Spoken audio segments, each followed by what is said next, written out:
Let's face it, guys, we live in a world of snap judgments. That first moment when you lock eyes with a girl can make or break your chances. But don't panic. This isn't about being perfect, it's about being prepared. Think of it like a job interview for your love life. You wouldn't show up to that in sweatpants, would you? First impressions are like book covers, they give a hint of what's inside. But here's the thing, you're the author of this story. You get to decide what that cover looks like. It's not about changing who you are. It's about presenting the best version of yourself. And trust me, we all have that best version hiding inside us somewhere. Now, I'm not saying you need to be Brad Pitt or have the charm of George Clooney. What I'm talking about is showcasing your unique qualities. Maybe you've got a killer sense of humor, or perhaps you're passionate about your work. These are the things that make you, well, you. And that's what's going to catch your attention. Remember, gentlemen, first impressions aren't just about looks, they're about energy. So stand tall, smile genuinely, and approach with purpose. All right, let's talk about confidence. It's the secret sauce, the magic ingredient, it's important. But here's the kicker. Confidence isn't something you're born with. It's something you build, like a muscle. And just like at the gym, no pain, no gain. But trust me, the results are worth it. So how do we build this confidence muscle? Start small, set achievable goals and crush them.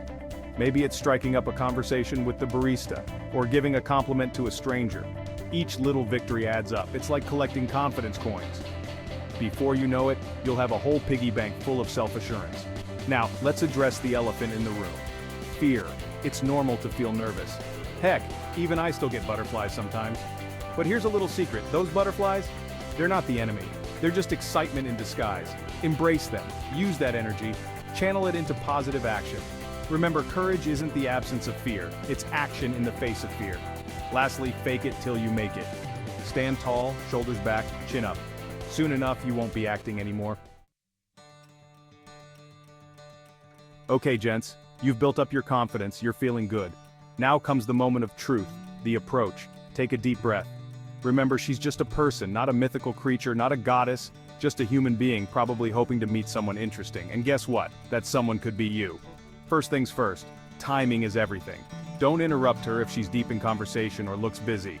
Wait for a natural opening. Maybe she's alone at the bar, or just finished chatting with her friends. That's your cue. And please, for the love of all that is holy, ditch the cheesy pickup lines. Instead, go for something genuine. Comment on something in your shared environment. The key is to start a real conversation, not just drop a line and hope for the best. Show interest in her as a person, not just a potential date. Remember, respect is key. Let's talk about breaking the ice. No, not literally. Please don't go around smashing frozen water. We're talking conversation starters. The key is to be natural, genuine, and interested. Start with something simple and observational. That's a great jacket. Where did you get it? Or I couldn't help but notice your laptop sticker. Are you a fan of insert band / show / whatever the sticker is about?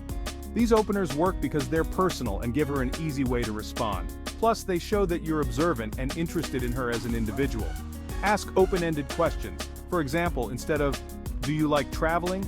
try, "What's the most interesting place you've ever visited?" This invites her to share a story, which can lead to a more engaging conversation. Section 5, keeping her interested. All right, you've made it past the initial approach. Congratulations. But don't rest on your laurels just yet. Keeping her interested is where the real magic happens. Think of it like a tennis match. You want to keep the ball in play, back and forth, with neither person dominating the conversation. One key to keeping her engaged is to be genuinely curious. Ask follow-up questions about the things she mentions. If she talks about her job, don't just nod and move on. Ask what she likes about it, what challenges she faces, or how she got into that field. This shows that you're actually listening and interested in what she has to say. Another important aspect is to share about yourself. But here's the trick. Don't just list facts about your life. Share stories that reveal your personality, your values, and your passions. Section 6, Body Language Secrets. Now let's talk about something that's often overlooked but incredibly powerful: body language. You might be saying all the right things, but if your body is screaming, "I'm nervous," or "I'm not really interested," she's going to pick up on that. Our bodies often speak louder than our words. First things first, eye contact. It's crucial, but don't overdo it. You want to come across as attentive, not creepy. A good rule of thumb is to maintain eye contact for about 70% of the time. When you look away, do it slowly and naturally. Darting eyes can make you seem nervous or dishonest. Next, let's talk about posture. Stand or sit up straight, but not rigidly. Lean in slightly when she's speaking to show interest. Keep your arms uncrossed. Crossed arms can make you appear closed off or defensive. And here's a pro tip: mirror her body language subtly. This subconsciously creates a sense of rapport and connection. Section 7. The importance of respect. Gentlemen, let's have a serious talk about respect. It's not just a nice to have, it's absolutely essential. In fact, I'd go as far as to say it's the foundation of any successful interaction with women. Or anyone, for that matter. Respect isn't about putting her on a pedestal, it's about treating her as an equal, valuing her thoughts and feelings, and honoring her boundaries. What does respect look like in practice? It starts with listening, really listening. Not just waiting for your turn to speak. When she's talking, give her your full attention. Don't interrupt, don't try to one-up her stories. Show genuine interest in what she's saying. Respect also means being honest. Don't pretend to be someone you're not just to impress her. Don't make promises you can't keep. Section 8. Humor your best friend. Let's lighten things up a bit and talk about humor. Laughter is like a secret weapon in the world of attraction. It breaks tension, creates bonds, and makes people feel good. And let's face it, we all want to be around people who make us feel good. But here's the thing. You don't need to be a stand-up comedian to use humor effectively. The key is to be natural and authentic. Don't try to force jokes or memorize a bunch of one-liners. Instead, look for the humor in everyday situations. Maybe you make a witty observation about something happening around you, or you tell a funny story about something that happened to you recently. The goal is to show that you don't take yourself too seriously and that you can find joy in the little things. Self-deprecating humor can be effective, but use it sparingly. A little goes a long way. Poking fun at yourself shows confidence and humility, but too much can come across as insecurity. The sweet spot is being able to laugh at yourself without putting yourself down. Section 9. Common fears and how to overcome them. Alright, let's address the elephant in the room: fear. It's normal to feel nervous about approaching someone you're attracted to. In fact, if you're not feeling a little nervous, you might want to check your pulse. But here's the thing, fear doesn't have to hold you back. Let's tackle some common fears and how to overcome them. First up, fear of rejection. This is the big one. What if she's not interested? What if she laughs at me?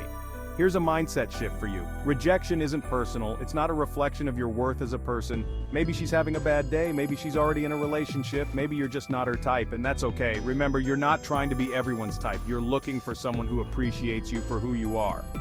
Next, let's talk about the fear of running out of things to say. This one's easy to overcome with a little preparation. Before you go out, think of a few interesting topics you can bring up.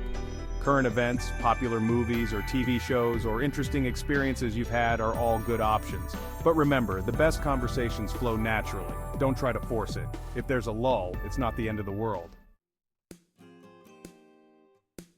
Section 10. The follow-up.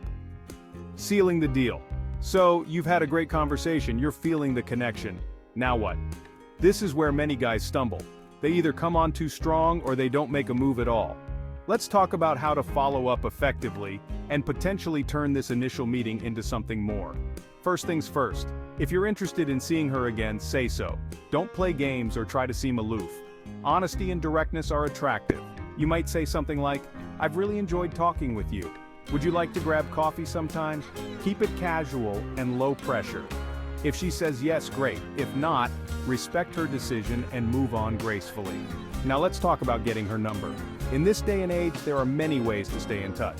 You could exchange phone numbers, social media handles, or even email addresses. The key is to make it easy and comfortable for her. You might say, "I'd love to continue this conversation. What's the best way to reach you?" This gives her the option to choose how she's most comfortable connecting. Once you have her contact information, don't wait too long to reach out. Section 11. Be yourself. The ultimate attraction. We've covered a lot of ground, gentlemen, but now we come to the most important piece of advice I can give you. Be yourself. I know, it sounds cliche, but hear me out. All the tips and tricks in the world won't help you if you're not being authentic.